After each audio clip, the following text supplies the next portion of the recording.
ដឹងដែរថារូបបងអ្នកចាញ់ក្តីស្នេហ៍មិនបន់ទូគេស្អប់ខ្លួនឯងតែងតែភាក់ក្តីព្រោះទាំងក្រុមចិត្តយល់ការពិតគឺជីវិតបងនេះគ្មានន័យចង់ហេតុអ្វី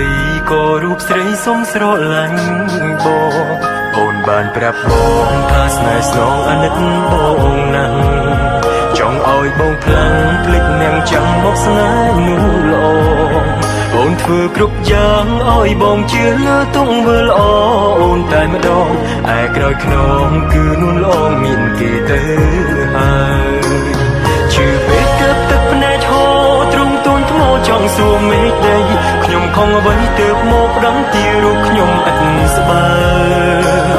ឲ្យខ្ញុំខ្លាចពីអាណិតឲ្យខ្ញុំខ្លាចចិត្តត្រានត្រើយសូមខ្លាចហើយពាក្យសងសារដែលអូនឲ្យបង